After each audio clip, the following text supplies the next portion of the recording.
I am a transplant here, and by choice this time. But when I got here, I fell in love. I fell in love with the people. But I was haunted by the ghost of the past from Birmingham, as are many.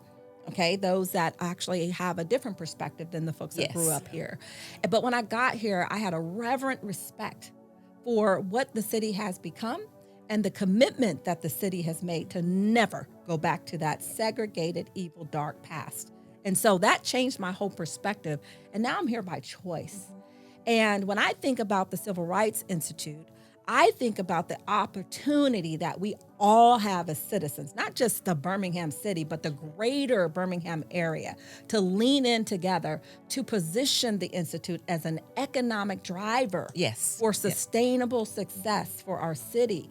Hello, I'm Angela Abdul-Rashid, your host for the Prosper Connector podcast. This is a place where information is shared, connections are made, and great Birmingham stories are told by great Birmingham people.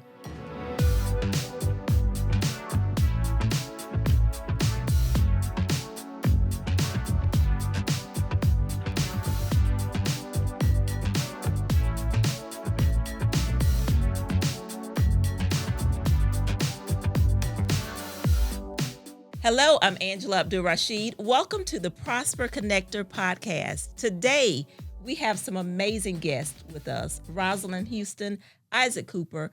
Welcome, welcome, welcome. We're going to talk a lot about the Birmingham Civil Rights Institute and your role with our treasured institute. But first, my favorite subject, food. Okay. There we go. So let me lean back for this. If you were to think about Birmingham as a food, what food would come to mind and why? Okay, so I'll take that one. Go ahead.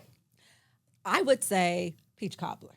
Oh, do tell. Peach cobbler. Well, it's my favorite dessert. One of the things that I can tolerate in my diet. But also when I think about peach cobbler, I think about the South. I think about it's warm and it's inviting, it's smooth. I think about the spice that represents like the diversity, of Birmingham specifically. And I think about it's a universal dessert, right? That anybody from anywhere can just enjoy, and it's soothing. I love it. You just described the Birmingham Civil Rights Institute. Did I not? You did. Wow. I like how you did that. It's truly something for everybody. All right, Isaac, I dare you to top that. Oh my Can goodness. you top peach cobbler? I don't know because I want some peach cobbler right now. So it's funny because I'm a lean in where Roz mentioned diversity. So there's been a lot of evolution in Birmingham to where, there's more tech type activity happening in Birmingham. Of course, the healthcare space we've been a leader when it pertains to that. So I think we're more like mashed potatoes. Oh. Like some taters, right? To where anything can go with mashed potatoes. And then when you first see it, it may not be as attractive or tasteful, but once you put everything together, right, you got you a good meal. So I'll say mashed potatoes. You perfectly described our history. Yeah. Okay, now let's get into the meat of the matter. Let's add some meat to those potatoes and peach cobbler. So, Roz, you are currently the board chair and the interim executive director of the Birmingham Civil Rights Institute. Isaac, you are past board chair. Yes.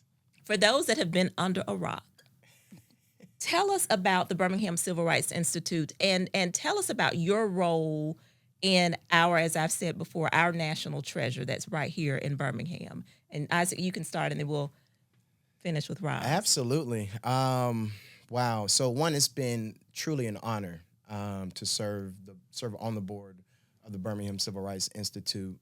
I remember when I first joined the board, I was like, is this a typo? Am I supposed to be on such a, prestigious organization? But the Institute ultimately erected in 1992 based off of the incredible vision of Miss Odessa Woolfolk, Dick Arrington, and all of the leaders that helped establish really the think tank of what we see now today in regards of the Dome.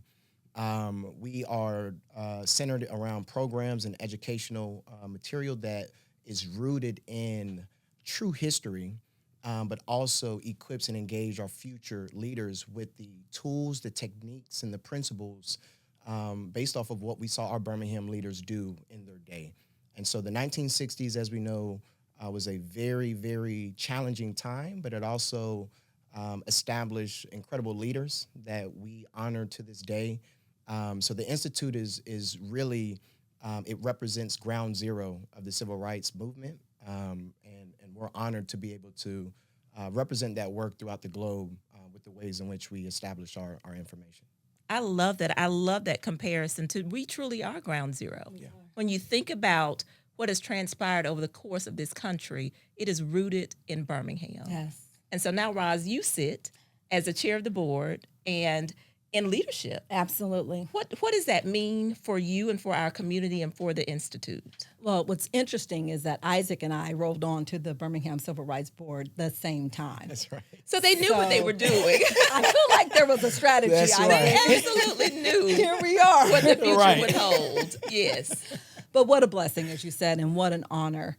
And so tag teaming with Isaac, I mean, there's no other leader that I'd rather join forces with and put my heart and hand together with. And coming right off his heels into this role as board chair, I had the opportunity also to add additional leadership sustainability with the Institute in that we are in transition. So we are looking for our new CEO and president. So I'm holding that post at the same time. And this is a phenomenal opportunity for me personally, because as I committed to the Institute way back then, Isaac, in 2016. That's right. And now I find myself as the chair. I'm now what I like to say under the hood. Yes. In the Institute, Yes. right? Where you can tinker a bit and to respect the grind and grit from the past chairs, from the past directors of the Institute, and all of the amazing employees and the talent and experience that has walked those halls. So I have a whole nother level of respect for not only for which the Institute stands, but for each and every person that made their mark, right, on that Institute, and for the visionaries, even David Vann, the prior mayor of the city of Birmingham, who had the original ideation to memorialize our civil rights history, not run from it. And what I also found is very honorable in that execution of the Institute's vision and mission is that it took leaders like Isaac and I. It took community. It took corporate leaders and business entrepreneurs. It took civil rights activists, educators, historians, all these critical members of the Birmingham community to come together to bring this building to what it stands for today. And so it is an honor. That's why I say that. And, yes, I'm a global executive. I recently retired. Okay. Kudos to you. Come on now. I had no idea I'd be sitting in this post today, nor in this room, by the way, representing BCRI. But again, I'm grateful, and it's an honor. And we have a lot of work to do. There's a lot of work that has been done, but we like to call the Institute the crown jewel, like you said, of our city. And it sits at ground zero, like Isaac said, and it also is sacred ground. It's sacred ground. So I do not take that lightly, nor this opportunity to lean in, as Isaac and I have been called to lean in. And we're excited about the future, even in the midst of some uncertainty that we've all been navigating for a few years, and now even more so. Yes. So let's talk about the future. You said something, both Isaac and you, Roz, started about community. This was truly a high-level grassroots effort to get us to where we are today. But we know it's going to take community, and when I say community, I mean the broad spectrum of community, to take our institute forward. What can we do to engage, to support, to advance, to amplify the work that has been done and the vision that you all have for what's to come for the Institute? And I'm looking at both of you nodding your head. I want to hear, how can we help? What can we do? I think the beauty in the word community naturally aligns with proximity. So if anything, I would invite the community to get closer. Come to the Institute, because in the design, as Roz mentioned, it took community, it took ideas, it took perspectives, right? It took diversity of problems that we may need to discuss. And so as we look towards the future, there is this pot of resources, right? There's community resources in regards of the ideas that they have. And then there's tangible resources, right? Like the money that it takes to be able to sustain, but also establish a catalytic type of transformation that is rooted in an economic return, right? And so one thing about the movement that we learn over time is how much of the strategy was driven by economics. And so the Institute, the Civil Rights District, holds an exponential amount of return and wealth, not only in the experiences and the information that we're able to extract from, but also the resources we're able to recirculate within the community. And so if anything, I would tell the community, get proximate because we, in some form of fashion, interface with every industry, right, that is represented. And we are a safe space to have courageous conversations. I love that. I love that too. And I'd like to add to that, very inspiring, and it's so true what you said. I am a transplant here, and by choice this time. The first time I came kicking and screaming. Right? Well, we're glad we got to keep I you came here. from sitting in my office in the wine country of Southern California. All that says you're going to Birmingham. But why? What did I do? So, but when I got here, I fell in love. I fell in love with the people. But I was haunted by the ghost of the past from Birmingham, as are many. Okay, those that actually have a different perspective than the folks that grew up here. But when I got here, I had a reverent respect for what the city has become and the commitment that the city has made to never go back to that segregated, evil, dark past. And so that changed my whole perspective. And now I'm here by choice. And when I think about the Civil Rights Institute, I think about the opportunity that we all have as citizens, not just the Birmingham city, but the greater Birmingham area, to lean in together to position the Institute as an economic driver for sustainable success for our city. I've traveled the world. I've gone to many museums and institutions. I've even gone to Tulsa, Oklahoma, and obviously EJI down the street. One of the things that I admire the most is about every corporate citizen, every major corporation. When I went to Tulsa, to Greenwood Rising, there is a wall. You can't do business in Tulsa if you weren't a part of that Greenwood Rising experience. Because guess what? It's not the BCRI story. It's all of our stories. And I saw there that the community, whether you're an activist or corporate CEO or leader, an educator or a historian, a foot soldier, they are all working together to build and sustain that place that represents the story. So what if we, as a community, band together again? We have a greater sacred monument.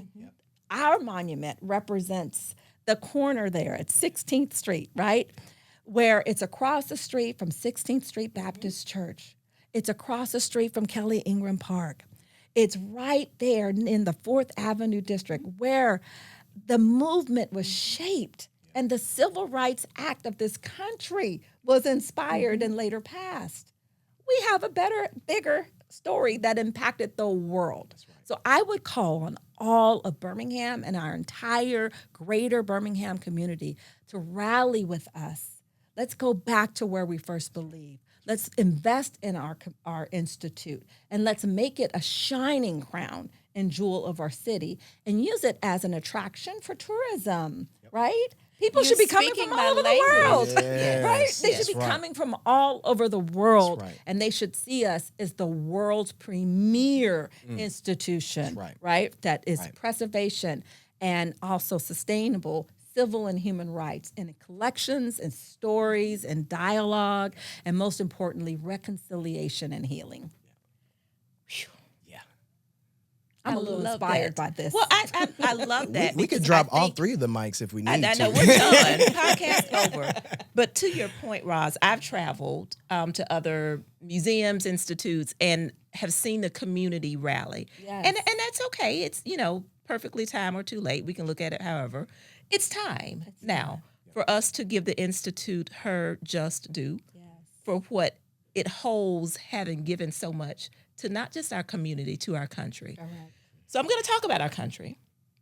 Now more than ever, why is the Birmingham Civil Rights Institute so utterly necessary? Why is it important that we have a place where our collective history is told and is alive even as much as it is from the past. Like, it's very much alive when you go into the BCRI.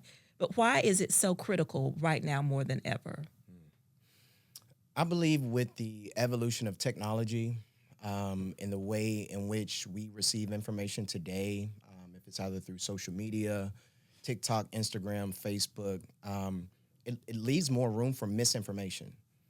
And in this digital space, it is easier to represent something that is not factual. And now the next leaders, which is the youth of today, is being misinformed on principles and practices that were not there.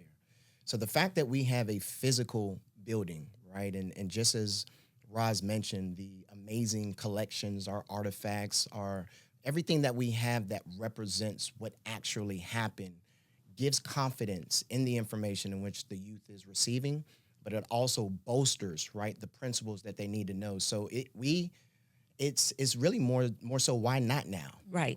It is it's a non-negotiable, right? This is moments like this is why the Institute exists, right? This is why the movement essentially shaped the country the way that it has, because there was a current state of the country that we did not agree with, and Birmingham decided to take the step that provided the blueprint. And so I believe that we have the right leadership to continue to do that. They've laid an amazing blueprint. Now we are establishing with the tinkering and the updates to really reflect the 2.0 version of that. So it's more so why not now? And then the beauty of it all, if you involve your pockets, there's going to be an economic return in it, right? And so we definitely see the ubiquitous nature, right, of having trustworthy information that you can rely on that is also rooted in highlighting our heroes and sheroes in a way in which our future leaders will be able to see the problem they're working through a lens that says, my problem isn't so big. Because if Fred Shuttlesworth was able to do X, Y, and Z, then this power bill that I'm working through and this business that I want to establish, that lift isn't so heavy. So now I can stand on those shoulders of courage in the moments that I may not have it. And so it's more so a tool to be used to essentially build what we need for the future. And so, as I mentioned before, why not now and get proximate? I love it. Yes, that's very good. Proximate is the key word here, right? Yep. So as I think about your question, like, why is it so imperative that the BCRI, stand up, really is what I hear. Like, That's right. Yes. stand up, Yes. right? Front and center. I think about our history. And I read something that when the Birmingham Institute's grand opening day, we just finished our 32nd anniversary, by the way, just in November. Happy anniversary. Thank you.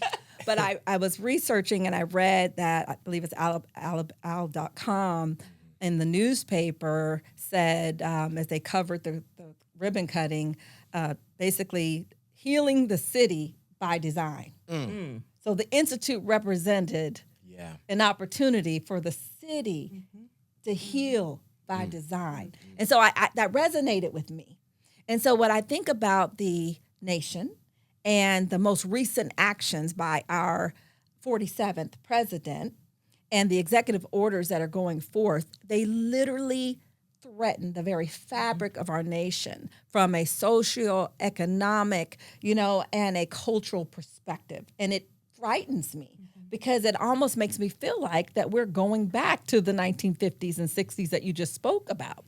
But I feel like for BCRI, and again, I cannot say that it's all us. It's all of us. Again, Birmingham and the collective greater Birmingham coming together just like we did in the 60s, right?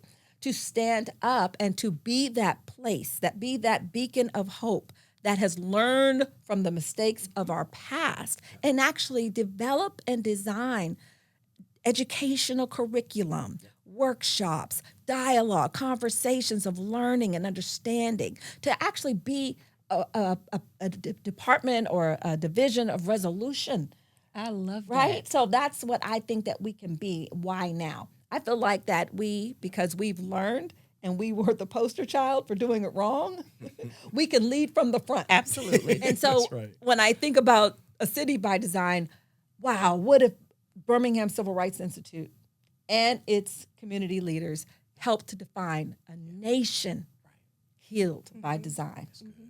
Learning from the past here in Birmingham. That's good. I love it. And what I hear you saying and what I'm getting tingles in my arm, it's almost like, so 32 years, so more than 3 decades, we thought we were here for a reason, and that was to share the story of the past. Right. And what I hear both of you saying and what I see coming is that the Birmingham Civil Rights Institute is here not just to share the stories of the past, but to make sure the past is not repeated. Correct. And what better place than to walk through those hallowed halls and experience the burned bus or experience the talking exhibits and to read the facts and to exhibit and experience those artifacts just to remind us That's correct. from where we've come and to also leave a blueprint of how not to return. Correct. And it takes all of us to do that. And I'm grateful for both of your leadership in helping us chart that path forward. Shaping the future generations Absolutely. forward. That's the key. That's our marching orders. That's our forward. marching Not backwards. Forward. Forward. Yes.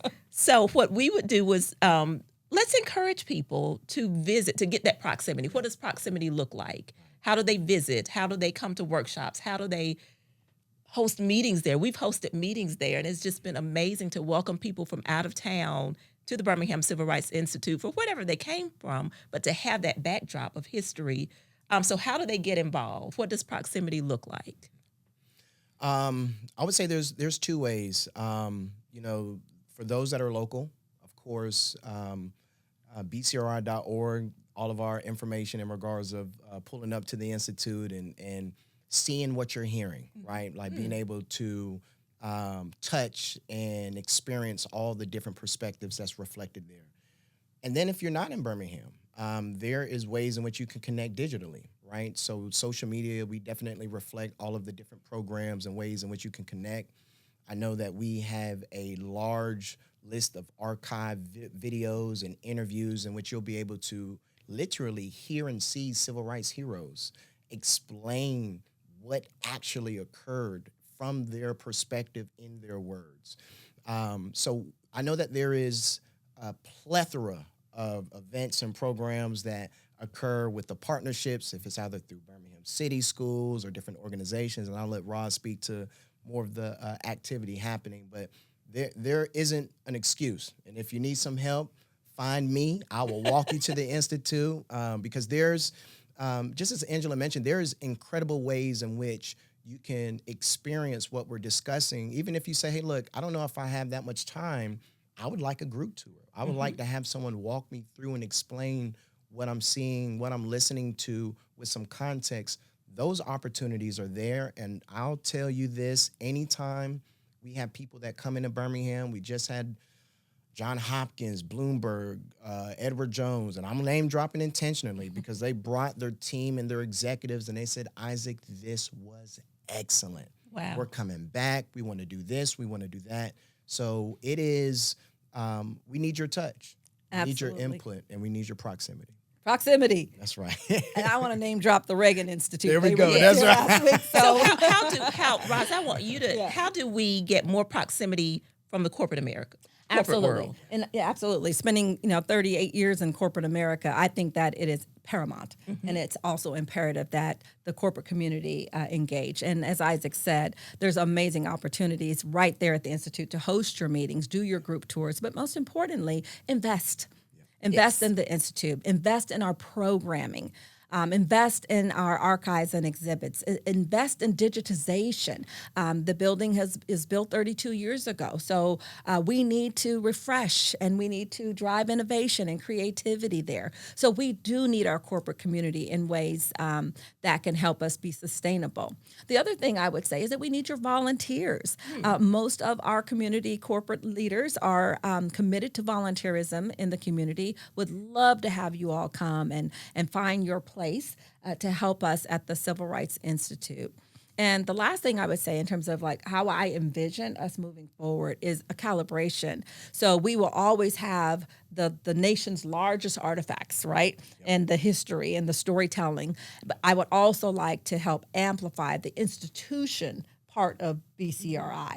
In that, as we think about what's happening with the executive orders and the rollback at the federal level with the E&I programs, I think that the Institute itself, having the history and knowledge, we can formalize, and we're working on that now, more education for our corporate community. Just CEOs, come see me. Come see me. C-suite, come see me. That's right. I That's got right. you. That's And right. even your senior leaders to help understand and cement the importance of diversity, equity, inclusion, opportunity, access, however you want to name it. It's about being a good human. Yep. It's about being a good human, doing good by all, and making sure everybody has a level playing field, right, to reach the American dream, right? So that's what this is really all about. And so we would like to work with you. We would like to certify you. We would like to accreditate you, in that space. So these are some of the things that the Institute will be working on. And I think that our corporate community can definitely join forces with us. Well, just as the Birmingham Civil Rights Institute has been there for us for 32 years, you all have given us some marching orders on how we as a community, as a country even, can be there for our Birmingham Civil Rights Institute. So thank you for sharing that. Again, thank you for the work that you do. Thank you for giving me goosebumps in the middle of a podcast, because now I'm thinking, okay, how can we get involved? Yes. How can we tell the story? How can we make sure our national treasure remains that? And that we learn from our past to move us forward in proximity. In proximity. Roz, Isaac, thank you so much for taking time out to join us on the Prosper Connector podcast. Come back anytime, but if you don't see us here, you'll see us at the Institute. Thank you for having us. Thank you so much. Thank you. Thank you. I'm Angela Abdul-Rashid. Thank you so much for joining us for this episode of the Prosper Connector podcast. Be sure to subscribe to our YouTube channel and follow us on all your streaming platforms at Prosper BHAM. That's at Prosper BHAM. And while you're at it, visit our website at www.prosperbham.com. We'll see you next episode.